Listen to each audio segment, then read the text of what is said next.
जिंदगी बीत गई दो वक्त की रोटी कमाने में, बड़ी देर हो गई बाबा तेरे केदार धाम आने में। सर्द हवाएं रोकेंगी तो बोल बम का नारा लगाएंगे, यात्रा शुरू की है तो केदारनाथ मंदिर जरूर जाएंगे। जय हिंद दोस्तों, स्वागत है आपका ट्रैवलिंग दीवाने पर। और आज हम आपको उत्तराखंड का एक प्रसिद्ध धार्मिक स्थल केदारनाथ की संपूर्ण जानकारी देने वाले हैं। इसलिए इस वीडियो को अंत तक जरूर देखिएगा और इसी के साथ मेरी आपसे रिक्वेस्ट है कि चैनल को सब्सक्राइब करके बेल आइकन जरूर दबा दें, ताकि आपको उत्तराखंड के सभी टूरिस्ट स्थानों की लेटेस्ट जानकारी मिलती रहे। केदारनाथ मंदिर भारत के उत्तराखंड राज्य के रुद्रप्रयाग जिले में स्थित हिंदुओं का प्रसिद्ध मंदिर है। उत्तराखंड में हिमालय पर्वत की गोद में केदारनाथ मंदिर 12 ज्योतिर्लिंग में सम्मिलित होने के साथ साथ 4 धाम और पंच केदार में से एक है। केदारनाथ मंदिर के कपाट खुलने का इंतजार पूरी दुनिया बड़ी बेसब्री से करती है, क्योंकि यहाँ देश विदेश से लाखों की संख्या में भक्त दर्शन के लिए आते हैं।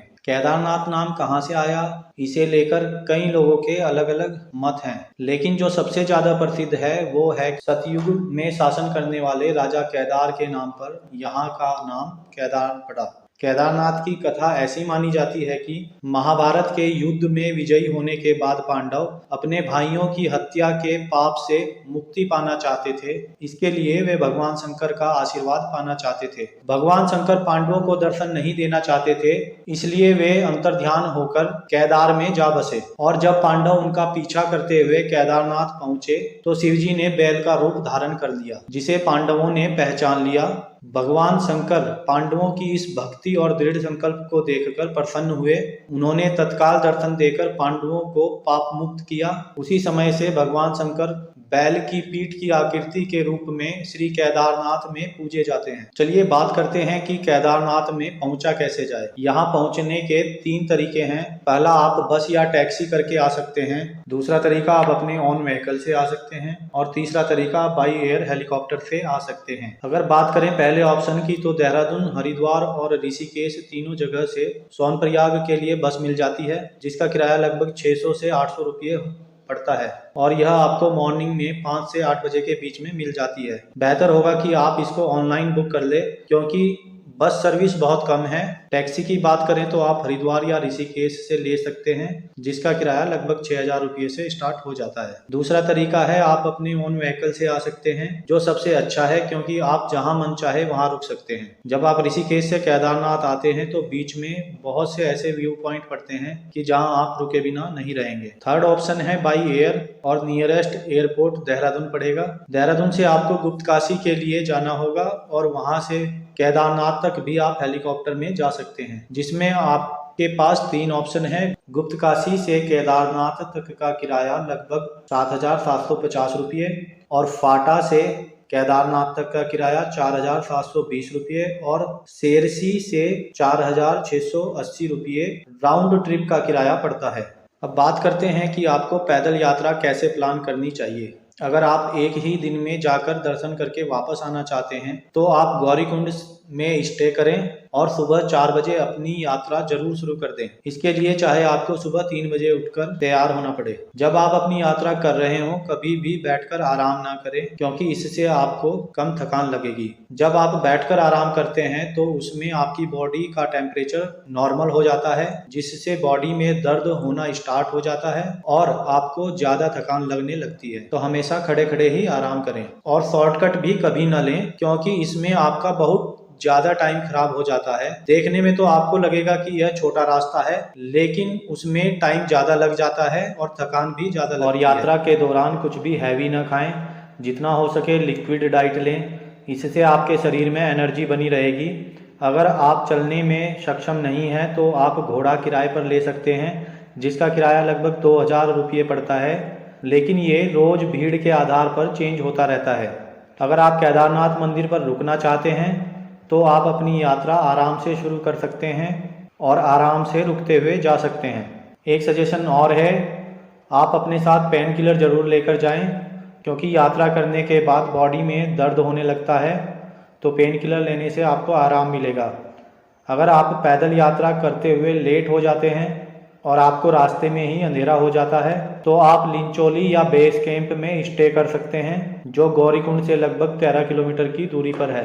पैदल यात्रा मार्ग की बात करें तो यह टोटल 16 किलोमीटर की यात्रा है जो गौरीकुंड से स्टार्ट होती है। उसके 4 किलोमीटर बाद पहला पॉइंट आपको जंगल चट्टी पड़ता है। उससे 3 किलोमीटर आगे चलने के बाद भीमबली पड़ेगा और यहीं पर आप मंदाकिनी नदी को पार करके दूसरी तरफ जाएंगे।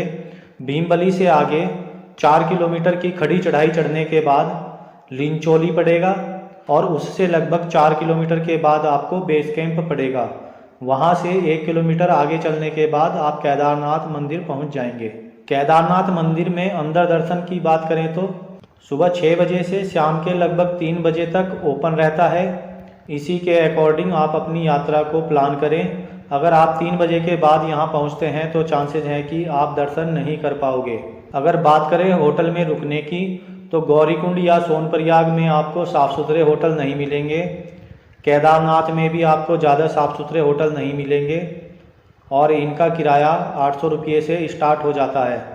अगर आप साफ़ सुथरे होटल में रुकने की सोच रहे हैं तो सोनप्रयाग से पहले ही स्टे करें।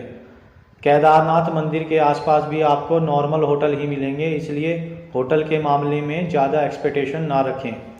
और होटल का किराया जो है भीड़ के अकॉर्डिंग कम ज़्यादा होता रहता है। केदारनाथ मंदिर में दर्शन करने के बाद अगर आपके पास टाइम है और एनर्जी बची है तो आप भैरवनाथ मंदिर जा सकते हैं। वैसे तो कहते हैं कि भोलेनाथ के दर्शन करने के बाद बाबा भैरवनाथ के दर्शन जरूर करने चाहिए।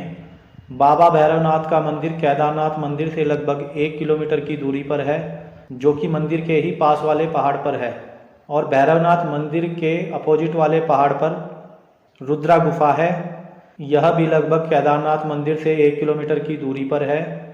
यह वही गुफा है जिसमें 2019 में मोदी ने बैठकर ध्यान लगाया था। और अगर आप ट्रैकिंग के दीवाने हैं तो केदारनाथ मंदिर से आप चौराबाड़ी लेक जा सकते हैं, जहां से तबाही की शुरुआत हुई थी।